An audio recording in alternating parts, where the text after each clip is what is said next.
This morning in the Atlanta airport, no one's missing a meal on Mac Wilburn's watch. With 11 restaurants to serve passengers, he's got dining for every destination. And it all started when Mac talked with First Horizon Bank about opening a franchise in the airport. Now it's open for business and cleared for takeoff. First Horizon Bank. Let's find a way. Go to firsthorizon.com/Mac. First Horizon Bank, member FDIC. This treat that gives you chewing enjoyment presents for your listening enjoyment Edmund O'Brien as Johnny Dollar. George Parker, Johnny, Corinthian Ulrich. Sure, George. How are you? You need an investigator. Can you take a case for us? I've been sitting here waiting for one. You've got it. Big policyholder on Cape Cod, Mrs. Thomas Harwell. She died from poison. That's rare these days. I'll be over in about 30 minutes. Listen to the rest of it.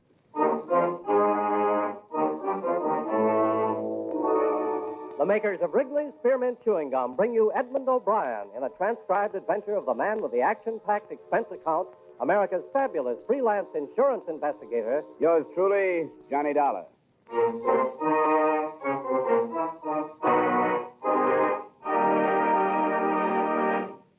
Wrigley's Spearmint Chewing Gum refreshes you. Wrigley's Spearmint Chewing Gum gives you real chewing enjoyment. Yes, for chewing enjoyment plus refreshment, it's Wrigley's Spearmint Chewing Gum. The lively, delicious flavor of Wrigley's Spearmint cools your mouth, helps keep your throat moist, and gives you a nice little lift.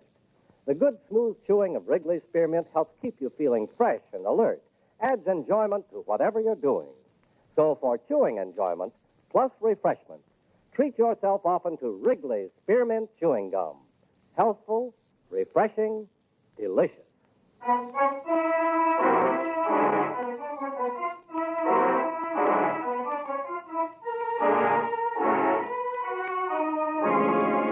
Expense account submitted by Special Investigator Johnny Dollar to Home Office, Corinthian All Risk Insurance Company, Hartford, Connecticut. The following is an accounting of expenditures during my investigation of the Amelia Harwell matter. Expense account item 1, $250, cab fare from my apartment to the Corinthian building in the office of George Parker. Well, first, do you know the Harwell name? Are they the textile people? That's right. Strange sort of family. Fortune was built by the deceased father. She was his only child. He naturally had wanted a son to carry on the name and the business. So he trained her, Amelia. She took the man's place all her life. How old was she? Something over 70. And did she still head up the business at that age? She took a very active part. What about the poison? I haven't gotten any of the details on that. That'll be up to you. Anything on the surviving family? Yes. I have it here. Her husband, Thomas, the daughter, Maxine, and a son, Dexter. Here, you keep it. Got the ages and all. Thanks. From what I can gather, she was an extremely domineering woman. Ran her household like a factory. There must have been very little warmth toward her. Then, when you consider the fortune she's leaving and the insurance... How much did she carry? Too much. $150,000 for the family and over $200,000 with the corporation as beneficiary. That kind of money, you should have hired me earlier as a bodyguard. Expense account item 2, $40, car rental, and $22 fuel and incidentals between Hartford and the Harwell estate on the eastern shore of the Cape near South Wellesley.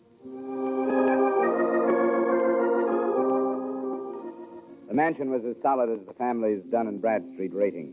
Heavy brick construction with turrets, shuttered windows, and massive double doors that opened into a coldly formal entry hall. The widower, Thomas, as might have been expected, was the rabbit type. Pinch glasses, high-stuffed collar with string tie and sparse hair. It was announced to him in the library where from the wall a life-size portrait of Mrs. Harwell seemed to be keeping an eye on the proceedings. Well, how do you do, Mr. Dollar? Nice of you to see me, Mr. Harwell. That will be all, Brighton. Yes, sir? And close the door, Brighton. Yes, sir. Please sit down, Mr. Dollar. Thank you. Well, these things are always hard to start, Mr. Harwell. I'm accustomed to bluntness, Mr. Dollar. Besides, I've talked about Mrs. Harwell for almost 50 years. I see no reason to hesitate now, because she's dead. She was poisoned, you know. Yes, I'd heard. But I don't think she minded. You don't think she minded? Mrs. Harwell was an invalid. She had a very short time to live. I didn't know that. Well, very few people did. She hardly admitted it to herself. Mrs. Harwell was a very strong woman, one who despised weakness, yet made everyone around her weak. Neither of these points have been released to the papers, the illness or the poison? No. Due to a friendly gesture by the police, she's been spared notoriety. She wouldn't like it to be known, so it isn't. Was she in pain, Mr. Harwell? She never told me. Do you think she could have taken the poison herself? I hardly think so. That would have been an admission of defeat. I see. Do you have any idea how she could have gotten the poison, then? You're asking me if I suspect the children, and you're finding it difficult to do so. Is that correct? It's hardly a pleasant thing to bring up.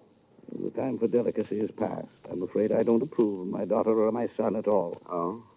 They're the worst sort of rich men's children. Or rich women's, I should say. I was never allowed to be their father. All they've had is a mother. They have no gumption, no ambition. They've been overly educated and have developed nothing but insatiable lust for their mother's money. And it's too late to change them. Without it, they could not exist. I understand they live here. They do. I shall have Bryden call them to the drawing room if you wish. That won't be necessary right now. What about the servants? Well, there are 8. Mrs. Harwell settled a small amount on each, but unfortunately they are above suspicion. They're common people, and as a result, good. Did Mrs. Howell have a nurse? She wouldn't hear of it. Well, certainly a doctor, then. Yes, Dr. Stevens in the village. Thanks, Mr. Howell. I won't take up any more of your time. You're welcome any time, Mr. Dollar. Please give Dr. Stevens my regards.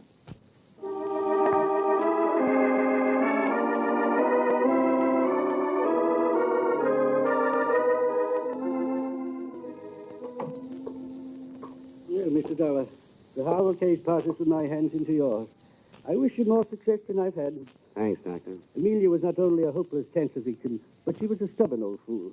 I could have saved her life with surgery 3 years ago, but I made the mistake of advising her, and advice was something she could not accept. You've been friendly with them that long? I've tended them longer than that, but friendly is hardly the word. I brought each of their children into the world, but have yet to use the given names of any of them, in their presence, that is. Oh, I'm glad to talk to somebody like you. I found talking with the old man a little rough. I'm used to survivors being sad about death or suspicious or something. I'm afraid that with Thomas, instead of a feeling of grief, it's something akin to passing from slavery into freedom. And the children, are they as worthless as he makes them out? I'd say so. Maxine, the oldest, is a bitter, frustrated old maid at 33. And Dexter, 32, is an alcoholic and has just entered into an unsuccessful marriage. Do you think either of them could have killed their mother? I'm in no position to accuse any of them, but there is the inheritance and your insurance. Fine household. How long would she have lived? It's hard to say. 2 months, possibly 3. Does the family know that? I've been honest with them. Then why kill for profit? I don't know. Could it have been a mercy killing? I've wondered. It doesn't sound like them. You take a risk like that, but it's a possibility. What kind of poison was it? I don't know. I've been asked to attend the inquest this afternoon. If you'd like to call me at home this evening, I'd be glad to tell you what I've learned. Thanks, Doctor, I will. So far, except for lining the family up and accusing them one by one, I can't seem to map out a move. What about this marriage you mentioned? Dexter's? I don't know much about it. The girl's name is Gretchen Nielsen. She owns a small photographic studio just down the street. Small business, huh? It's below Harlow standards, isn't it? That is probably the cause of the trouble. I don't doubt that Amelia wouldn't let her in the house.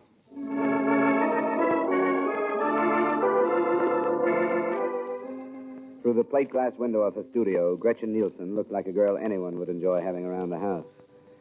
She lived up to her Nordic name, fine straight features, warm blue eyes, the look of strength about her. I got her home address and knocked at the door of a small house 15 minutes after she arrived home that evening.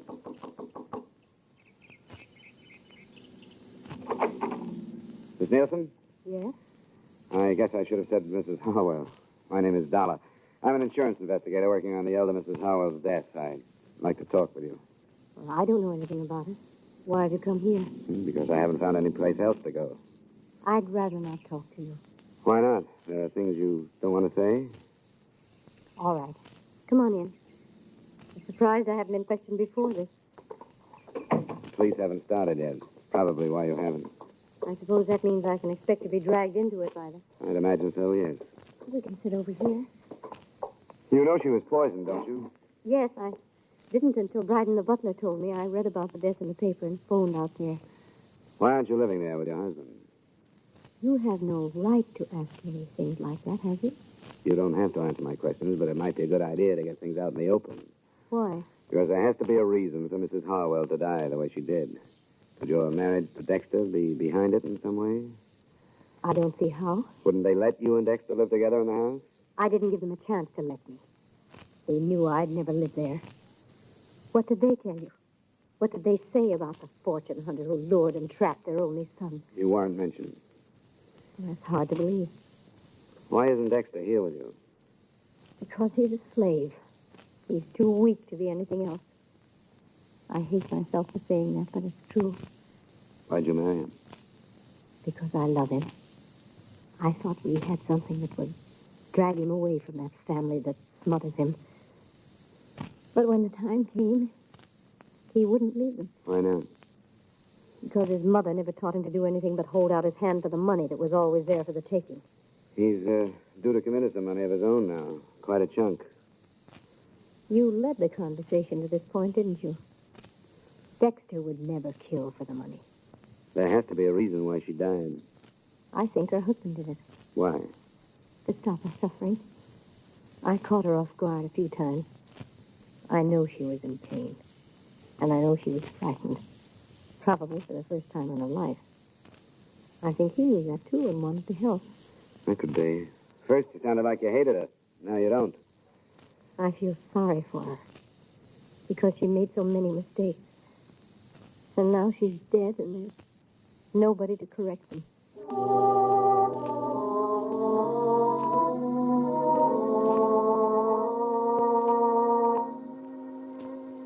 I didn't string out my meeting with Gretchen Harwell and May Nielsen. I left, went to my hotel, and at 7 phoned Dr. Stevens. His report on the inquest brought out, among other things that didn't seem important at the time, this point. The cause of death was a non-alkaloid poison, administered in suicide or by person or persons unknown. The poison was hardly the type to choose either for suicide or a mercy killing. With what I had, I went out back to the Harwell residence.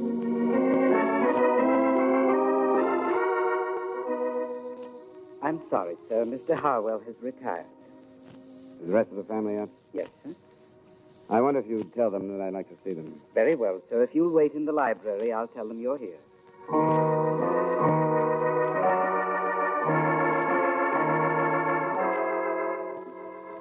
And this is my sister, Maxine. How do you do? How do you do?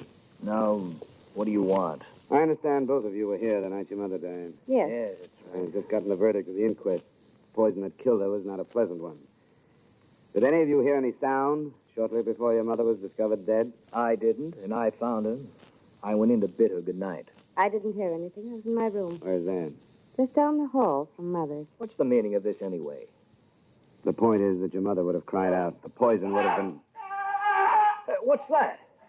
It's Father. He's in his room. Something's wrong. I'm going up to see. I went with him. We found Mr. Harwell in bed, clawing at his throat and staring at the ceiling. When I bent over him, he moved a hand towards a glass of water on the bedside table. I picked it up and smelled it. I'm no chemist, but I didn't need to be to know that he'd been poisoned.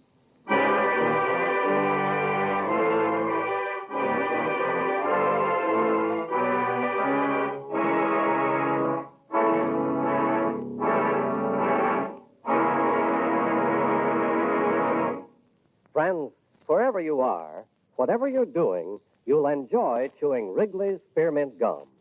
Chew Wrigley's Spearmint while you're working. The lively, full-bodied flavor of Wrigley's Spearmint gives you a refreshing little lift. The smooth, pleasant chewing of Wrigley's Spearmint Gum helps keep you feeling relaxed and satisfied. Makes your job seem easier. Chew Wrigley's Spearmint Gum in your home, when you're out walking or driving, when you're enjoying outdoor sports and other activities. Wrigley's Spearmint Gum tastes good anytime. And the natural chewing aids digestion and helps keep your teeth bright and attractive. Yes, wherever you are, whatever you're doing, you'll enjoy chewing Wrigley's Spearmint Chewing Gum. Healthful, refreshing, delicious. And now, with our star, Edmund O'Brien, we bring you the second act of yours truly, Johnny Dollar.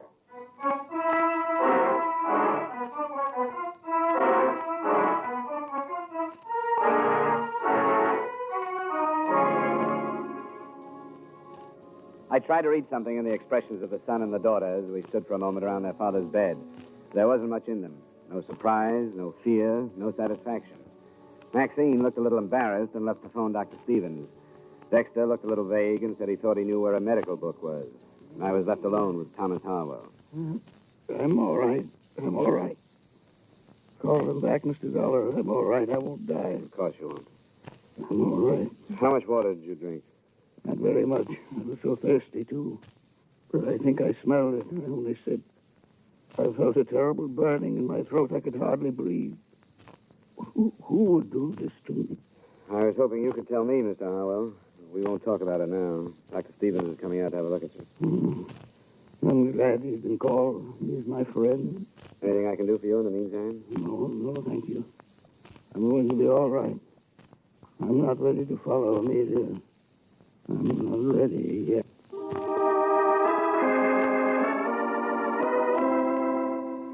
I took the glass of poisoned water with me when I left the room. I put it on a table in the hallway outside his door and stayed with it until Dr. Stevens arrived. He spent about 15 minutes with Mr. Harwell, and then he joined me. It's all right. Where's the family? I sent him downstairs. Good. You said you had the glass? Yeah, here it is. Smell it. There must be enough poison in this to kill 100 people. He's a very fortunate man. Can you tell if it's the same stuff that killed his wife? I'd say yes. Canadine or some such. What did he say to you? Very little. I'm only his doctor, you know. But he did tell me that it was unnecessary for this to be reported to the police. Oh? I told him it would be absolutely unethical if I didn't. Sounds to me as though he's trying to protect the children. I guess they used to be. By the way, did you notice the marks on his throat? No. Looks as if somebody has tried to strangle him. Strange. I didn't notice. Will it be all right if I talk to him now? Oh, I think so. I gave him a very mild sedative, but it won't go to work for a while. Do you want me to wait? Not unless you think you should. He doesn't need me any longer. And if you'll stay here in case of another attempt... I will. I'll call you if anything develops. Fine. Good night, Mr. Dollar. Good night, Doctor. Yes? How are you feeling, Mr. Harwell? Quite well, thank you. Quite well. I'm glad you came back, Mr. Dollar. I want to talk to you. I'm glad to hear that. I spoke to Dr. Stevens. About not reporting this to the police? Yes. Why must he be so uncooperative? Why did you want the police to know? Because no matter how serious the purpose was, the results were harmless. I want the subject dropped. Are you afraid of what police investigation might bring out? For the sake of the family reputation, I do not want their meddling. I intend to manage this in my own way. Tomorrow morning, I'm going to discharge all of the servants. You told me earlier that they were all above suspicion. You remember? Consider this attempt upon my life. I thought they were. It's hard to understand, Mr. Harwell. If you really think that one of the servants tried to poison you, you must realize that the same one killed your wife. Still, you want the matter dropped. I do. Amelia is gone. I see no possibility that she will return because I bring about for myself and my family the unpleasantness of police interference. You may believe in your logic, but I'm sorry it won't work. It'll have to be reported. Then, young man, leave this house. I didn't want you here. You will never be allowed under this roof again. All right, Mr. Harwell. Good night.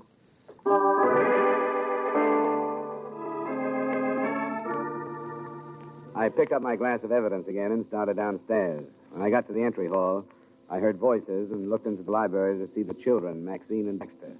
Their conversation had ended by the time I walked in. How is he? He's all right. Back to normal. What are you doing with that glass? I'm taking it to the police. They'll want to know if it's the same poison that killed your mother, and there's a chance of finding fingerprints on it. Here we go again. Your father didn't want me to take it to the police. Why shouldn't he want to report that somebody tried to kill him? You think he's afraid that one of us did it? Is that what you mean? It's come to mind. Get out of here, darling. I don't have to listen to this. Wait, Dexter, wait a minute.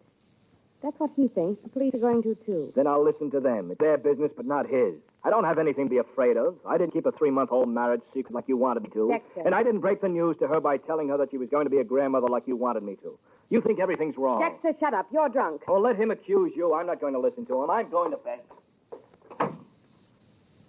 He drinks too much. Is what he said true? About the baby? Yes, it's true. And he's living here? Obviously. And his wife. She seems to deserve better. Yes, she does. Dexter was here waiting for Mother to die. Because he knew she'd disinherit him if he moved out. And now, neither one of us had better say any more until we get legal counsel.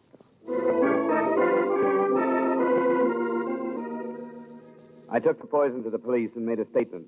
Then I went back to my hotel. 2 or 3 phone calls to Gretchen Harwell. The next morning, I found her at a studio before the day's work began. What are you doing here? I tried to reach you last night and couldn't. What do you want? Somebody tried to poison Mr. Harwell. He's all right. Yes, I phoned you a number of times last night, but there was no answer. I was out. I stayed with a girlfriend. And you left a few things unsaid the last time we talked. Didn't you? You found out about the baby. Yeah. And you've come to congratulate me.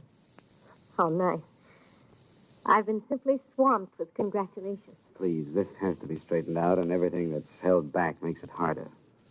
What has the baby had to do with it? Well, it makes a motive stronger than ever for Dexter. He wouldn't kill his mother. I was told he'd be disinherited if he left the family manse because of the marriage you kept secret.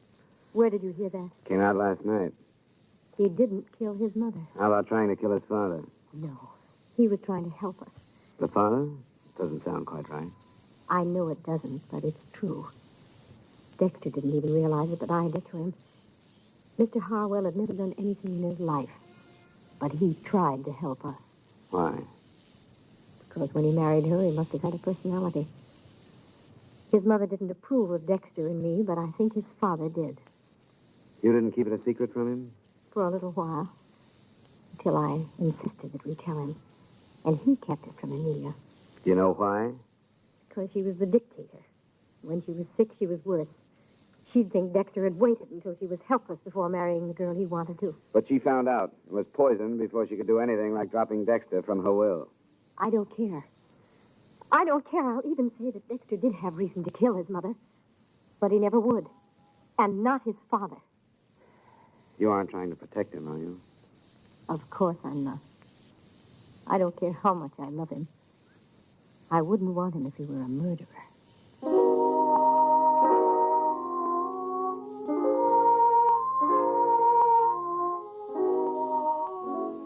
I did a lot of thinking after I left her. It would have been easy to be swayed by her, and I took that into consideration. In my hotel room, I tried to line up all the points that had come out. Only 2 of them added. By phone, I tried them on Dr. Stevens. He was more agreeable than I'd expected him to be. It was just before noon the next day when once more I walked through the Harwells' front door. In here, sir. They're waiting for lunch. Mr. Dollar. That will be all, Bryden. Yes, sir.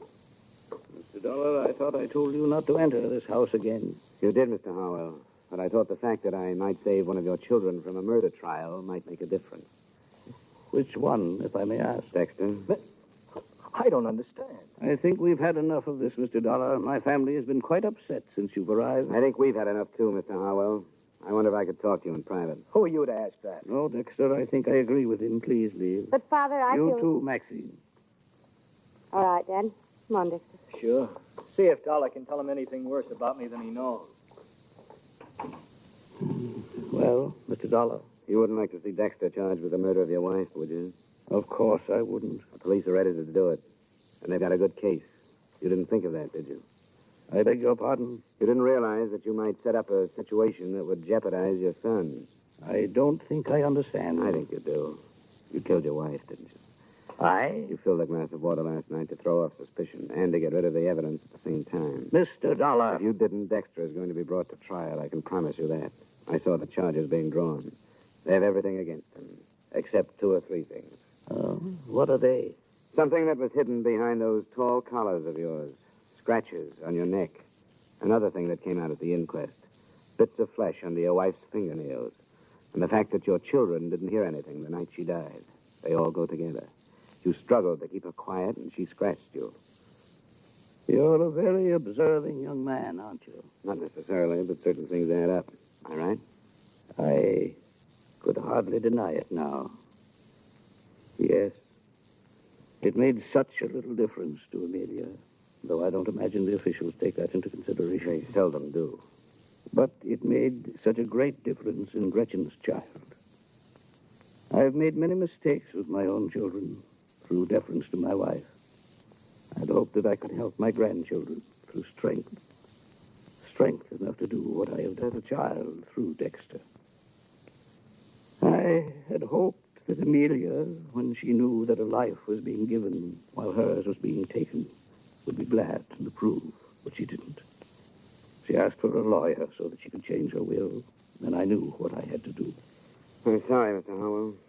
There are many things to regret, Mr. Dollar, many things. But hastening my wife's death. Her life was decayed, The life she did not want that I did want is so fresh and new that it doesn't even know what hope or helplessness can be. Forgive me, Amelia. Amelia, forgive me.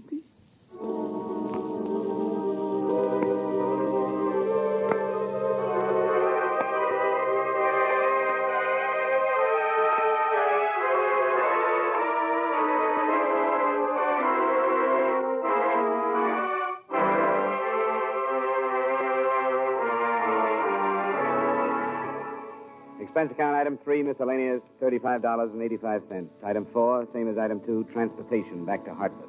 Expense account total, $122.35. Yours truly, Johnny Dollar.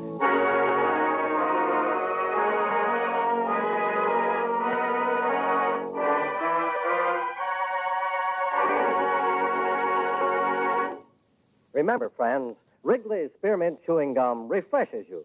Wrigley's Spearmint Chewing Gum gives you real chewing enjoyment. The lively, full-bodied flavor of Wrigley's Spearmint cools your mouth, freshens your taste, sweetens your breath. The smooth, pleasant chewing of Wrigley's Spearmint helps keep you feeling relaxed and satisfied, makes whatever you're doing more enjoyable. Yes, for refreshment plus chewing enjoyment, treat yourself often to Wrigley's Spearmint Chewing Gum. Millions enjoy it daily. Get a few packages and always keep some handy. That's Wrigley's Spearmint Chewing Gum. Healthful, refreshing, delicious.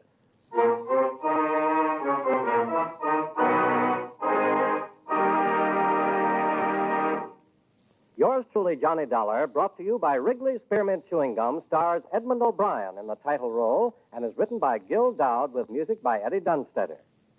Edmund O'Brien can soon be seen starring in the Paramount Pictures production, The Turning Point. Featured in tonight's cast were Victor Perrin, John McIntyre, Herb Butterfield, Jeanette Nolan, Virginia Gregg, and Peter Leeds.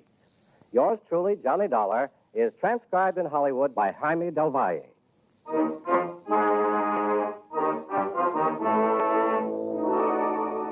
The makers of Wrigley's Spearmint Chewing Gum hope you enjoyed tonight's story of Johnny Dollar and that you're enjoying delicious Wrigley's Spearmint Gum every day. We invite you to join us next week at the same time when, from Hollywood, Edmund O'Brien returns as Yours truly, Johnny Dollar.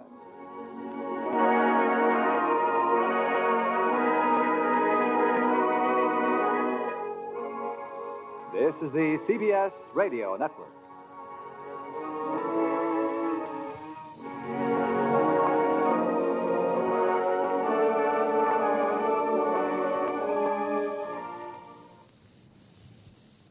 A lifetime of hard work, children laughing in the kitchen, family photos on a restaurant wall, a legacy that lives on. It all comes from the power of a conversation, like the one Tommy Hall had with First Horizon Bank about taking over his father's Charleston-based restaurant business. Now the table is set for a whole new generation. First Horizon Bank. Let's find a way. Go to firsthorizon.com/Tommy. First Horizon Bank, member FDIC.